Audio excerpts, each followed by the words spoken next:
Hello, Southwestern family. We got here, Hold, which is you who. hold, and then pool table, and then what else? That's right. I mean, we're gonna have a Games. good. Yeah, we're gonna. Okay, just cut there. Western family. We got here you who, our SA Vice President. And I got our president, Raul. It is Raul actually. Raul. Can you say Raul? Raul. She's Chinese people. But anyway, we're gonna have a good time this weekend, and we got a lot of things coming up for you guys. What's happening now, you? Oh, on Friday, we have our Casual Friday as usual, every single Friday. Wear your best swell gear, like us. If you want to get some more cool swell gears, you should come check out our new swell store. It's located in the Finley Building, Student Service, and you can always come pick up something new. That's right. Come through and get these cool swell gears to show some spirit. We're also gonna have a good time on Saturday. At 3 o'clock, we're gonna have a jam session. So come through and get your praise on, because we're gonna sing and we're gonna praise the Lord. And then right after that, we have Sway at 6 o'clock, from 6 to 7. And then what's gonna happen right after Sway, Yuhu? So much more fun stuff. We're gonna do laser tags, bowling, pool, and much more games at main event. That's right. And please, just keep this in mind. The best 10 people that are wearing swell gears are gonna have a prize. What are they gonna have, Yuhu? Prize. That's right. Find They're out. gonna have a lot of gift cards and a lot of cool things for you guys. So just come through wearing your swell gear so you can show some spirit. And I hope to see you guys right there. The buses will be leaving here at the library at 7:15. So come through and come ready to have fun. See you guys. Woo-hoo!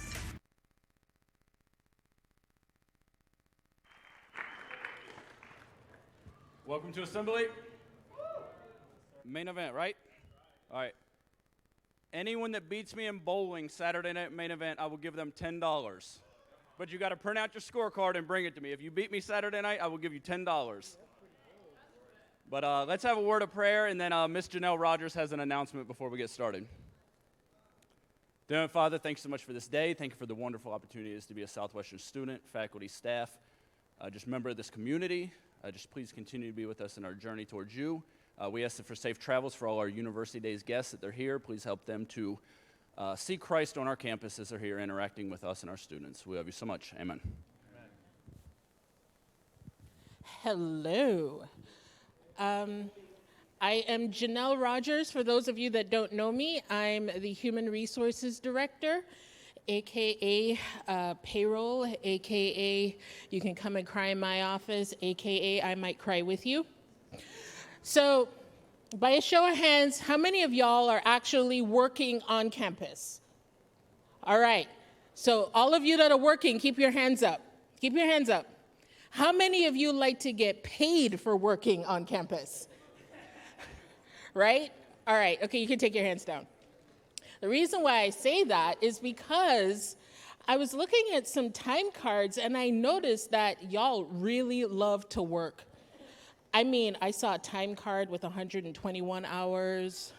I saw another one with 171 hours. I don't know how y'all are going to class. I don't know how y'all are sleeping because you love us so much that you just always want to work, which is a great problem to have, right? But then when it comes time to pay y'all, we have to make sure that we can really afford to pay you those 171 hours. But seriously, I know it's hard to always remember, especially if you're running back and forth from class, if you're working multiple departments, you're working multiple shifts, it's hard to remember when to clock in and when to clock out. But I really need y'all to try. I really, really need y'all to do it. Because when you don't clock in or out on time, the burden falls on your supervisor. And I've seen Russ stress over hours. And we barely make payroll on time. And we want to make sure that we pay y'all on time. So to help you with that, we've implemented a 10-hour rule. I've nicknamed it the 10-hour rule. Some of you may or may not have seen that email because we know how much y'all check your emails, right? Here's how it goes. when you clock in, if you have not clocked out, by the 6-hour mark, you'll get a reminder email from me. It'll say, hey, I noticed you haven't clocked out. It's been 6 hours. Have you taken a meal break? Have you ended your shift? If not, you need to clock out. Take a break, consider it.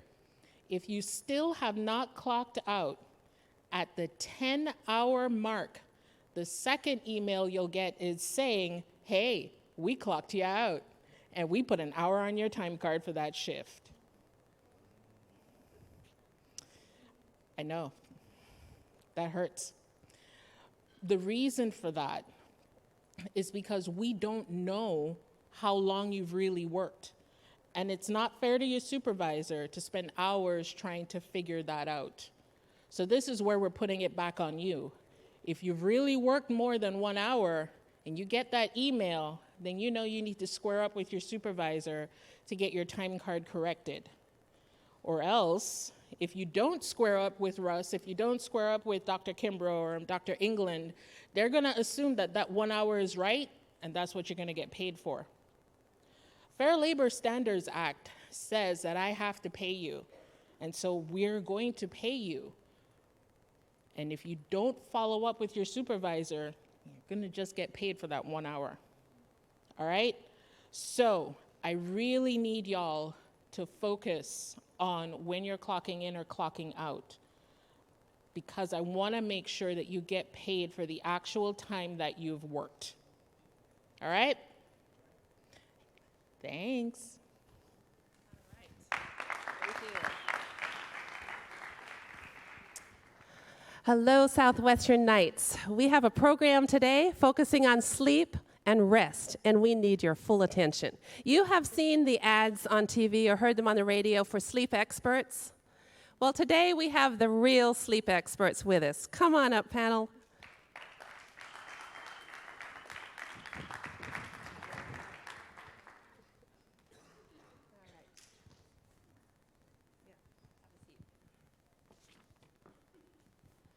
Okay, I'd like to introduce our panel of sleep experts to you. Starting with your left, actually I'll introduce the first two together. Dr. Louis Dulac and his wife Kelly have been studying lifestyle factors and the connection with health for more than 25 years. Dr. Dulac is a medical doctor, and Mrs. Kelly is a psychologist. They have a lifestyle and wellness center to help meet needs of the mind, body, and soul and connect those together. So they're founders of the Inter Wellness Retreat in Cleburne, Texas. Next, we have Mrs. Zara Rico. She's an adjunct professor at Southwestern, and she is also a counselor in our counseling department. She has a degree in psychology. In fact, she graduated from Southwestern, and then she went on to Texas Women's University to obtain a master's in family therapy. So she's now a licensed family and marriage therapist in Fort Worth, Burleson, and of course right here in Keene. Next, we have Dr. Claudio Hoppus. He has a doctorate of public health in preventive care. He completed his MBA at Southwestern and his Doctor of Public Health at Loma Linda University. He is a practice manager and preventive care specialist at a physician's office in Fort Worth. And last but not least, we have Dr. Jared Santana. He completed his residency in internal medicine in New York, but he made it back here to Texas, and so he is currently at Harris Downtown Hospital in Fort Worth, practicing hospital medicine. And he also has a specific focus in lifestyle medicine, so he puts those two things together. So welcome, panel of sleep experts. We're glad you're here. And welcome to all of you who have joined us this afternoon. We need your questions. We have some already. We have a website, but we also have a number right now that you can text your questions, if we can have the next slide. Text your questions to 817-798-2888. And we will have our panel here to answer your questions about sleep and rest. Danny, take it away. Thank you very much. Yes, let's give another hand for our panel here. Thank you guys for being here and willing to answer some of our questions. So I hope you guys all had a good fall break. I hope you got some sleep and some rest. So yes, these questions or the answers they provide, they should help us to better our sleeping and rest habits. So yes, that's the phone number. Feel free to text in your questions. We're going to get started with the first one here. It looks like this person likes midnight snacks because it says, how does eating late at night affect your sleep?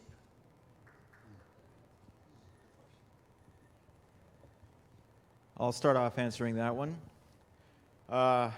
Believe it or not, I was in college once. I know what it's like to get the munchies. Just down the street, you could buy a large pizza from Domino's for $6.50. I think it's gone up a little bit since then. But I know a lot about that, having gone through it. The problem with eating at night is that it throws your body's hormones completely off whack.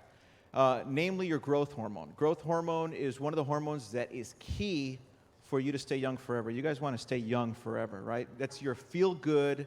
It's the fountain of youth hormone. The later you eat, the more you delay growth hormone production to the point that it may not even get produced after all. So that's one of the problems with eating late. Also, your sleep quality is affected. You're drowsy during the day. There's a whole cascade of hormones that are involved, and basically you're going to function a lot less the following day if you eat really late at night. I don't know if anybody else want to add something. All right, great. Okay, here we have another question. It's kind of a two-part question. How much sleep do I really need per night? And does the time I go to bed make a difference? All right, I'll take that one.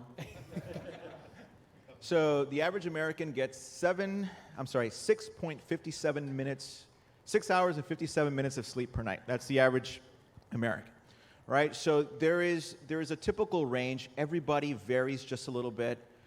Some will say 8 hours, 7 hours, 9 hours. If you're between the 7 and the 9 hour range, usually you're okay. You can pretty much function with that amount of sleep.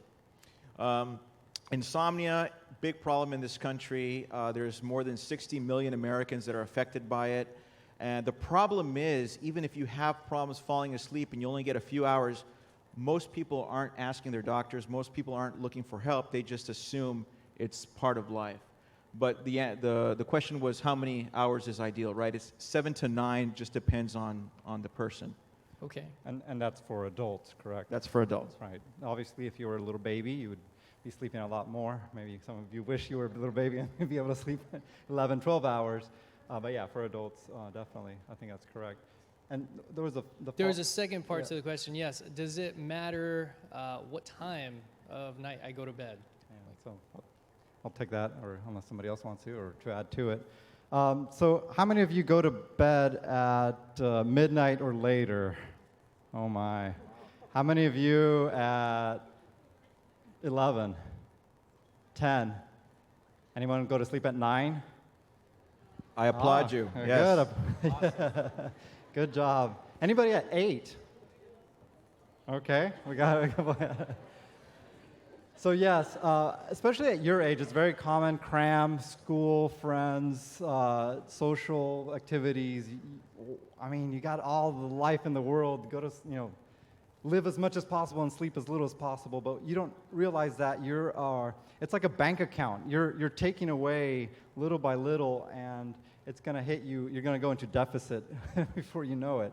So the best hours to go to sleep are earlier is better. 8, 9, ideally.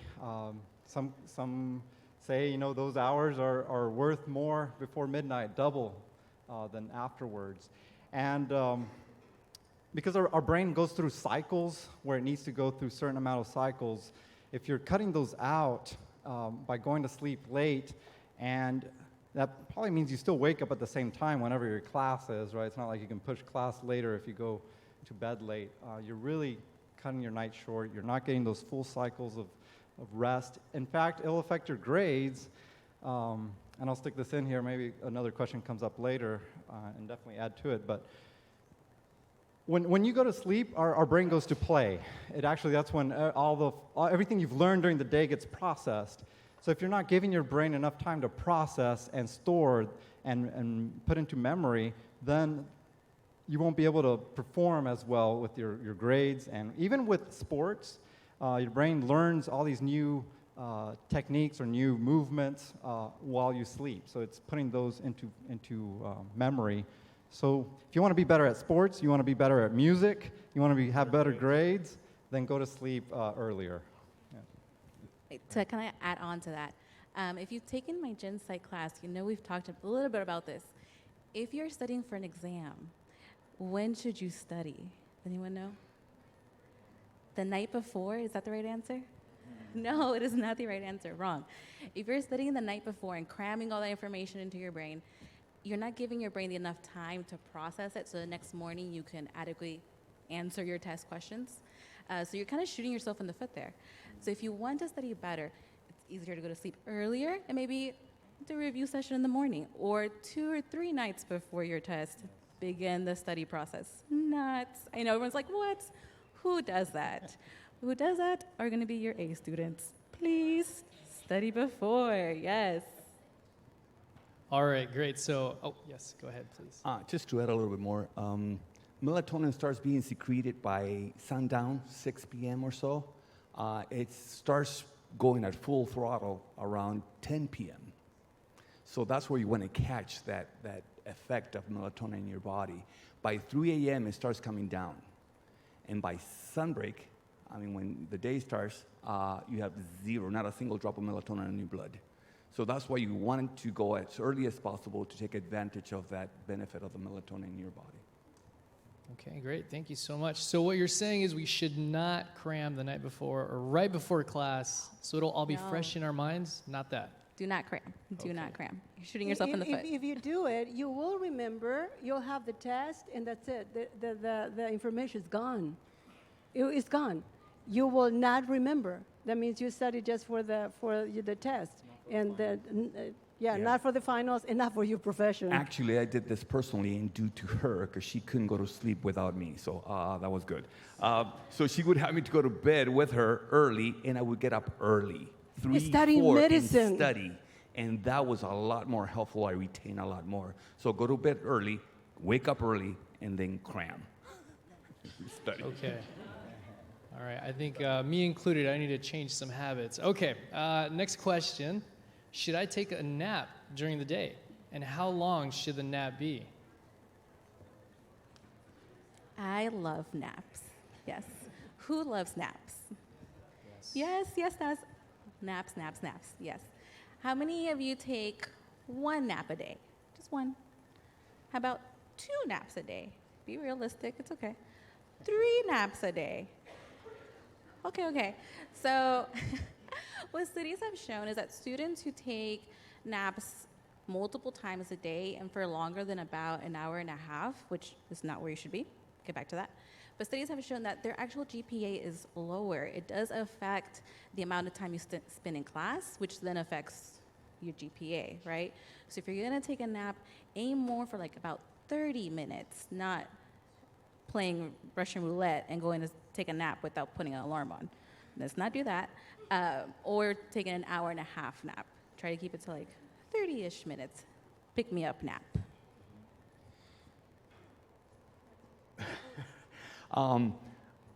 It is said that if you're going to take a nap, it's really great if you're really tired just to boost things up there in the middle of the day. That's awesome. But there's also a strong suggestion that you should do it before lunch and not after. If we have a competition, and let's say this is the analogy, this is 2 rooms in a house. This takes more voltage, more energy to light up, if you will, than this one. Okay? So if you just ate and you go to sleep, during sleep, there's a lot of work here too. It is understood that sometimes you do about 20% more work here during sleep than you do when you're awake. So when you're actually just finished lunch and now you go to sleep, this, because it requires higher energy, it'll draw from the brain and you're not really going to rest very well. That's just to put it light and fast. So before lunch, not recommended afterwards. Okay. If you're going to do it, do a quick nap, recommended 20 minutes, half an hour, up and go. So let's fight the food coma, right? Let's fight against the food coma. Okay, perfect. The next question. I go to bed and then I toss and turn. What can I do to fall asleep quicker or have a better night's sleep? All right. Now we're talking about sleep habits, right? And we all have them. Some are good habits, some are not so good habits. So one thing I think is very, very important to touch on, it's a very good question, is something that probably every single one of us have right next to us. Can anybody guess what that is? Can you lift it up for me? All right. Okay, what's that called? It's your phone, right? So your phone is one of those things that produces something called blue light. What else produces blue light? Your computer screen, your television, your iPad. Even if you dim it down, because you know all our phones have that dimming capability, the blue light still hits you. So what happens is blue light inhibits melatonin. If you lie down and you're staring at your phone, you're doing your last minute texting, you're doing whatever you have to be doing, cramming for something, reading, your brain is on overdrive even when you shut your eyes. So that's the one thing that I think we all could improve on, myself included, because you know it's very hard to fight off the temptation, let me just check my phone before bed. So if I could recommend one thing, that's one thing I would recommend.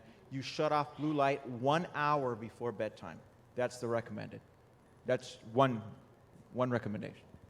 This can be a topic and so on, but it's endless what is happening with the phone and people and young people.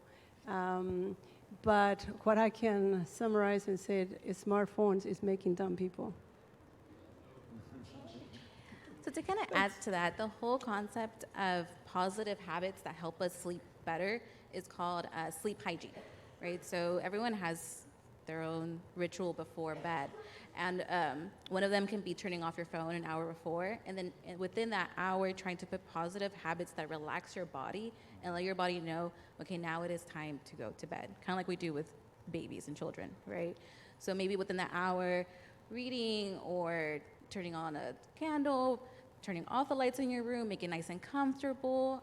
One of the biggest things I can recommend, and I know a lot of you live in your dorm, is not to actually study on your bed. You want to associate your bed with sleeping, not with studying and watching Netflix. If you're going to go study in the library or downstairs somewhere else. Leave the association of bed to nighttime, and that'll also help you. And we talk about like turning off the lights, making it nice and cold, making it comfortable for yourself. Those are good sleep hygiene habits. That's all I can think of. Yeah. There's a formula, 4-7-8. You just breathe in 4 seconds, you hold for 7 seconds, and you breathe out 8 seconds. And that will relax all the nervous system. And it will help you, and it will take away also the thinking. And if you have the phone off, you're doing that, your body will relax. I'm going to say something that is not that specific to that 1 hour or two before you go to sleep. The fact is that this is very complex in a lot of different ways, and we each probably could be given a topic for a whole hour and more on this. But one thing that perhaps you end up doing a lot is spending a lot of time, if not all of your day, inside a building, in a classroom, in the library, and perhaps very little sunshine, okay? It's that light and that bio clock that would actually sort of start everything. So when you think at nighttime, don't try to think or do something right there to fix it. There's no quick fixes. It's a lifestyle, okay? So the fact is that that melatonin will be produced from serotonin that comes from tryptophan, that comes from that pineal gland getting it from your blood. But unless you go through that cycle where you actually experience stimulus from the light, it's not going to be produced. So bottom line, you better make sure during the day that you spend a good 15, 20 minutes sunshine. Forget about those hot-looking sunglasses. They may make you look good, cool, but they don't do the justice. You must have them off in order to actually stimulate the pineal gland. Thank you very much. Now, I just want to expand on that a little bit more or ask you guys. I've heard from some people that they can't sleep without the TV on. or having, some background? Is that mostly for the white noise, or is it because of the screen? They feel comfortable with that? Yeah, that's a good question. And I was going to ask whoever's tossing and turning, why are you tossing and turning? Because that really could, as a college student, I can try to put myself in your shoes, and it's probably, what is my career? Should I change my career? Should I change my classes? Does she like me? Does he like me? These things can make you toss and turn in bed, right? No? Maybe you're different, but okay, yeah, I heard a little yay there. So, and maybe use the TV as a coping mechanism. There's a whole array of coping mechanisms that may seem to work short term, but long term, you're actually, they're detrimental. They're not helpful for you. So yes, maybe the background noise distracts me, so I'm not having to focus on the things that worry me and keep me from sleeping, but you're not getting quality sleep. So you're more tired, which maybe rolls into being even more worried, and then the grades go down, and it can have a snowball effect. So background noise or TV, I would say no. A lot of good suggestions were mentioned here. Also a very dark room, no noise, cooler temperature, all those are good. Sleep hygiene, as you call them. And I'm going to add one thing here, and it's on the spiritual terms. A lot of times our worrying, our tossing and turning is because we haven't learned to trust. We haven't learned to trust in God, trust in His promises. So if you're having a hard time sleeping because you don't know how to trust God, open His Word, find the promises, and pray. Fall on your knees and start praying. Say, Lord, teach me how to trust in this promise.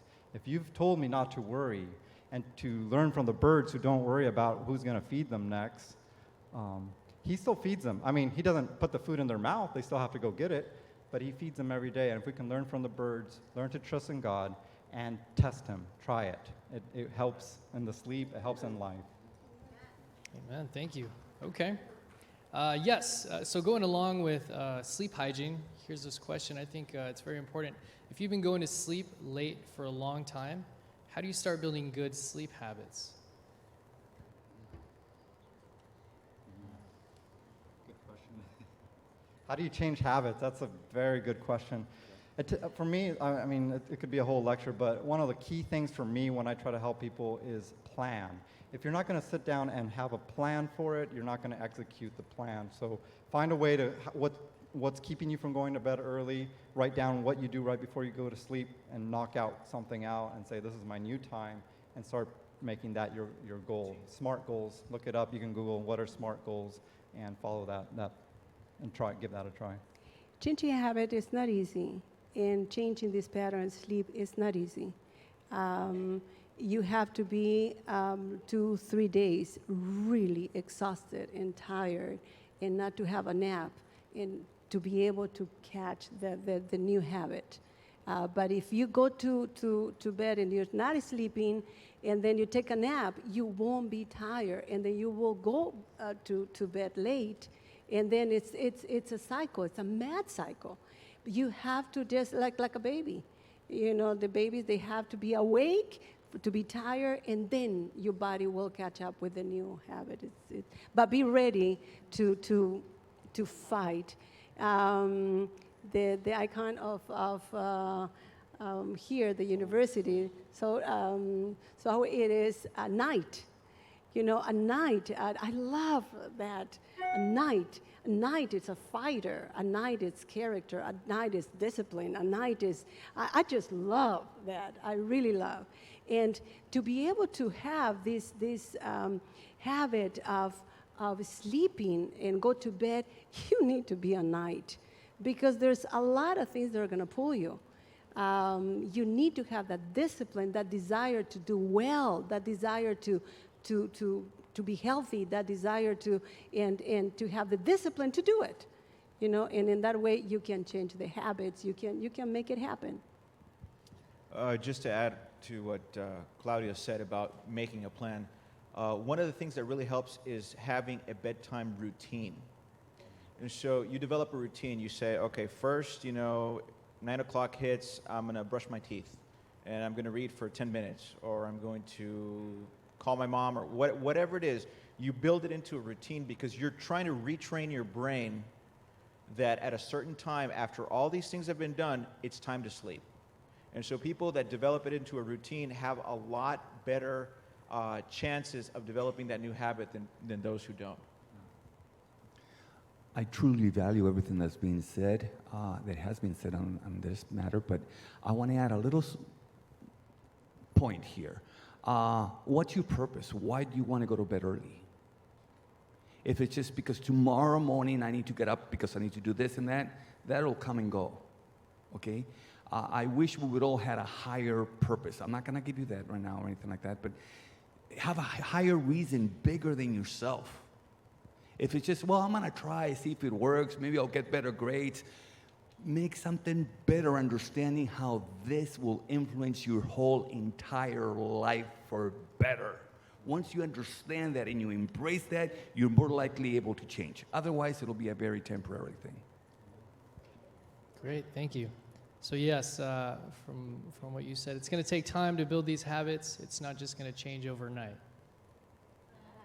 Okay, just seeing if you guys are awake, okay? We can take naps, but that's after. Okay, all right. Another question, does sleep affect my emotions? That's my answer. That's my area. I love to hear, I have to tell you, I work in a university setting for many, many years. I was the director of counseling and orientation, and I had many students coming to my office. And many students with low self-esteem, with crying, and my first question was, did you sleep last night? Are you sleeping okay? My first question, because sleeping, it will be a direct connection of your emotions. You will be negative, your eyes. Today, when I studied psychology, all the psychology that I studied, a long time ago, it was just by observation. This person acts this way and this, maybe it's this, and they have just opinions.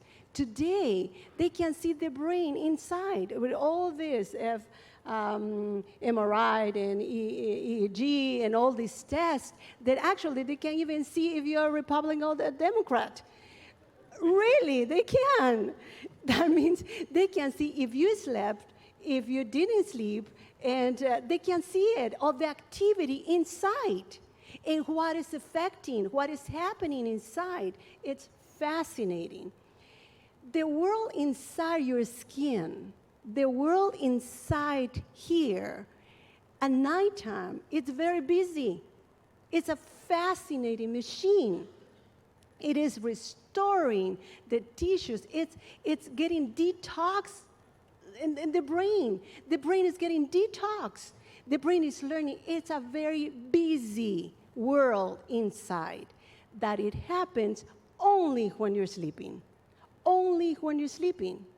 That means it's mega important. When related to emotions, depression is connected, anxiety is connecting, bad mood is connecting, negative thoughts is connecting, not being patient with your friends, it's connected, not be able to understand, it's connected. But you know what is amazing? That we don't connect it, that it was the lack of sleep. I'm in a bad mood. I'm just in a bad mood because this person's bothering me, because this is happening, and I feel like crying. I don't know what's happening to me. And we don't connect it as a simple thing that many times is just lack of sleep. Then look what happens. It's like, I didn't sleep, I wake up, I don't feel good, there goes the coffee. Instinctively, you are gonna look for a stimulation.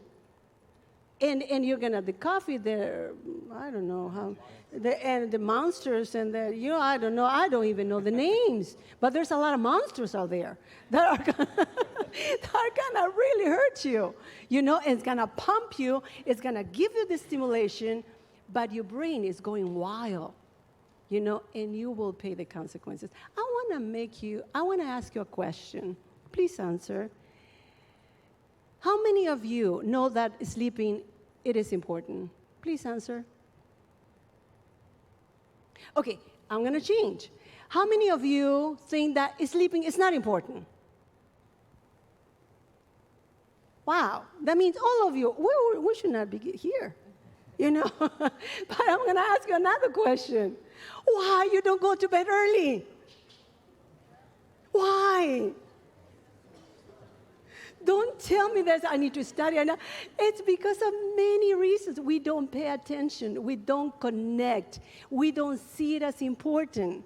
You see, we're talking here, and we're professionals, and some of these things are boring, really, very boring. Yeah, really, really, really. I mean, but you really know that this is important, but you really don't care because you don't connect the damage in your emotions, in your abilities, in your relationships. There's couples that come and talk to me, and their first thing is go to bed early. When they have a mega marital problem, they need to sleep because they are not able to deal with that. You are not able to deal with life when you don't sleep well. It is important. And hopefully, some of you are going to listen, and there are going to be a night here trying to have that discipline to make a difference. There are too many losers in life. Too many. Only the nights are going to make the difference, you know, with discipline, with a structure, with no smartphones around. I'm not going to take off on this one. But really, I love young people, full of energy and possibilities in life. Love to work with young people. And it hurts my heart that sometimes young people does mistakes that hurts them so bad, and it's simple mistakes that can be fixed easy, and they can become these amazing human beings. I feel like I had to hold on myself not to go there and start touching to your hearts, because it is important. It really is important. And I hope from the bottom of our hearts that you listen and you try to make changes in your life. Real quick, you said that the brain detox? Yes. It does. How many of you knew that the brain needs to detox? Yeah? At nighttime. At nighttime. Okay. It actually, I just want to tell you, I'm all about trying to create an image that would inspire, that would make you understand and see, you know, if this is what you want. The cerebral spinal fluid that surrounds the brain and the spine, that's the actual drainage system. Okay. The glial cells in the brain actually are the initiator in this whole thing, and it's called a glial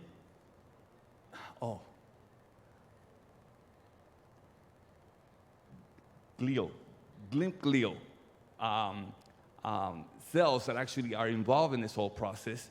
And if you understand that you need to rest and to sleep in order to go through this process each night, and to restore, you may decide to go to bed earlier. All right, thank you very much. Okay, so I know we touched on it a little bit, but I think we can, if someone else wants to expand on it a little more. Is coffee or energy drinks bad for you? The monsters. All right. Very good question. The short answer is yes. They're not good for you. They're not good for us.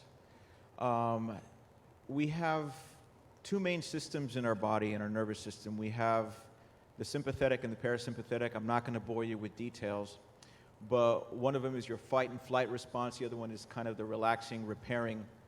What happens in a lot of the patients I see in the hospital and in other people, when you take that much caffeine on a daily basis, you're running on overdrive. When does it end? When do you recuperate? When do you bounce back from it? It's a constant thing. You know, studies show that even that morning coffee that you had at 10 o'clock in the morning, you still have caffeine in your system when you're ready to go to bed at night. Imagine adding several Monsters or Red Bulls or whatever to that cycle. You're on overdrive. Your adrenal glands are beyond the point of exhaustion. Because when do they recover? When do they bounce back? I'll tell you, I see them in the hospital. That's when. Okay?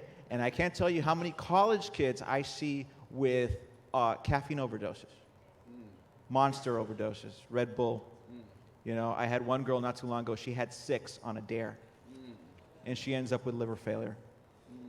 That's an extreme case, right? I mean, usually it doesn't get to that. But from a medical standpoint, absolutely not. When, you know, I'm not a cardiologist, but we send our patients to do stress testing. We want to see how the heart functions normally. What do we tell our patients before they have a stress test? Does anybody know? No caffeine. Why? It's going to skew the results. You're going to be on, your sympathetic system is going to be very active. So the patients that go for stress testing, no caffeine before. And there's several other tests that we do that. So yes, the short answer is caffeine, especially in the long term, very bad thing. Can you function off of it? Absolutely. There's some people that do a natural caffeine. I don't know if you guys want to try this. Take a shot of cayenne. Oh, that'll wake you up. A little 1/4 teaspoon in a shot glass. Drink it with water.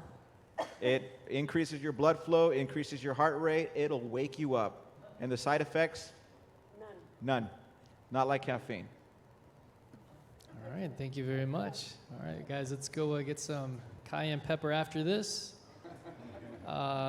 Okay, we have time for one more final question. What is the difference between sleep and rest?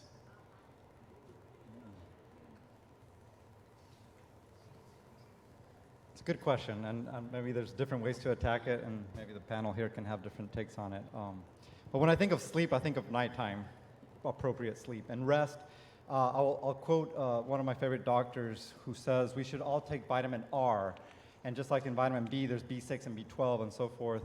With vitamin R, you have R1, R2, R3, and R4.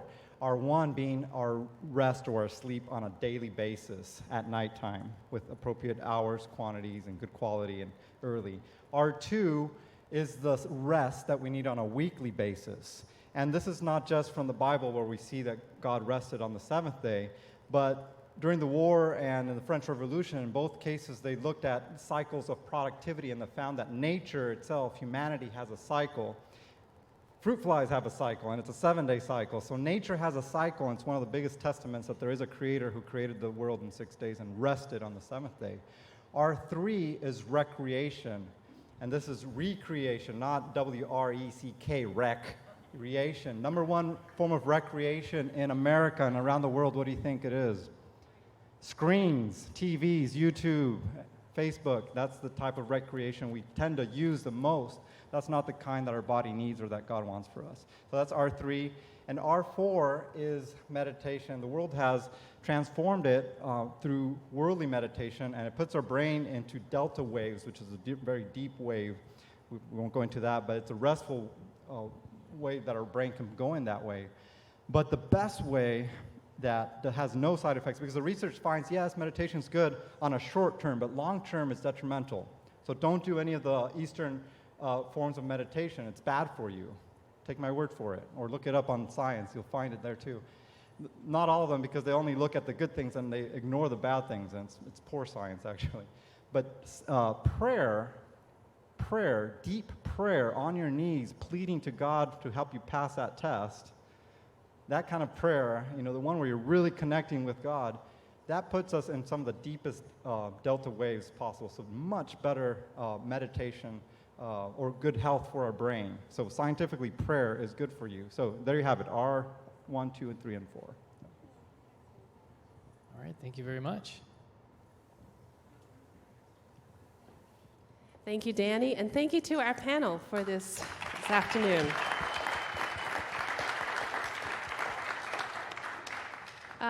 We have about 2 minutes for closing comments, so if any of you have a few seconds, something that you want to say to leave with our audience today, we'll give you time for that. I would like to say that I know for experience working with young people that some of you are going to listen, some of you won't.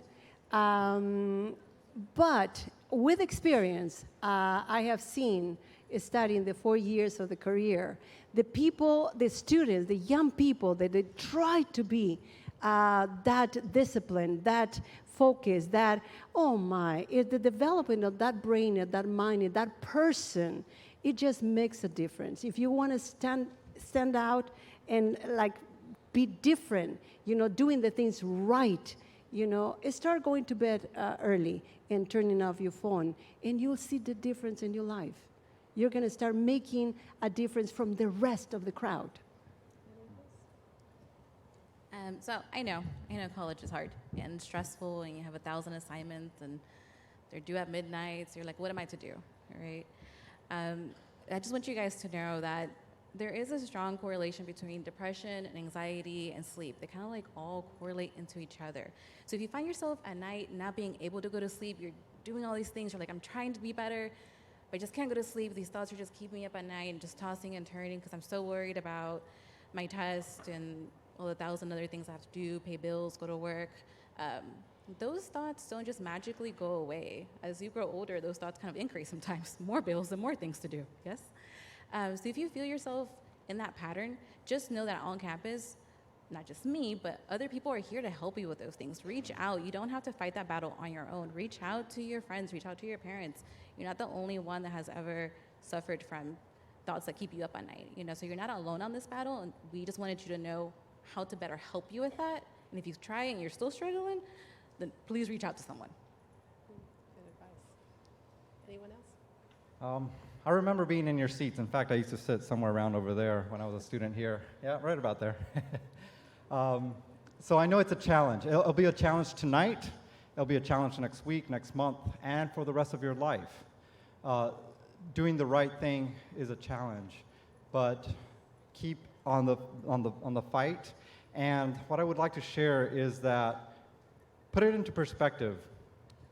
If it was important for God to rest, it must be important for us and for all of you, all of us, all of humanity and His creation. So if you think God is smart, God is big and knows everything, let's try to follow what He gave us an indication on how to do things right. So that's the big picture. I want to give you the take-home for today. Remember this. We've thrown a lot of information at you, but I want to give you, just real quick, the scientific things that have been proven for each and every one of you to get better sleep. And I'm going to read them. Remember, some of these are going to be repeated. Use the bed only for sleep.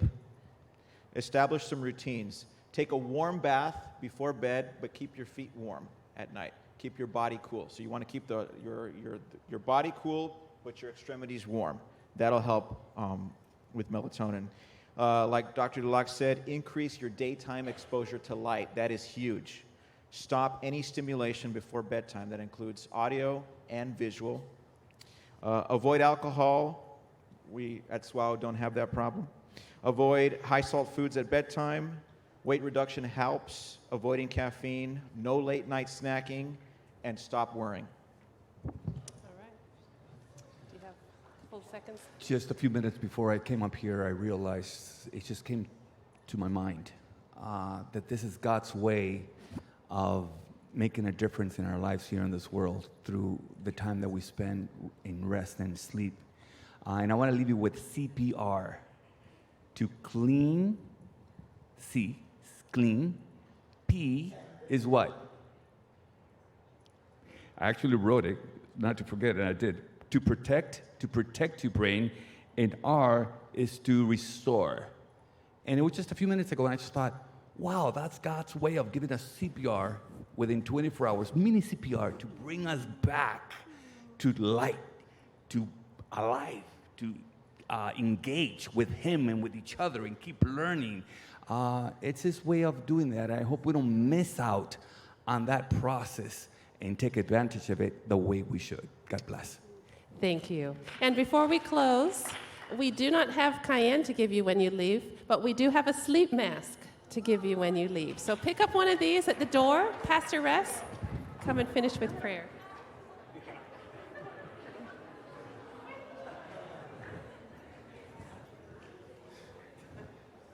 I want to remind you, we have a number of guests on our campus this weekend, University Days, and so please be welcoming to our guests. And in spite of the fact that we have a lot of guests in our dorm, etc., let's get some sleep tonight. Let's pray. Gracious Heavenly Father, You are our rest. Teach us to rest. physically, spiritually, emotionally, most of all, in and with you. In Jesus' name, amen. Our panelists will be at the front if you have any further questions for them.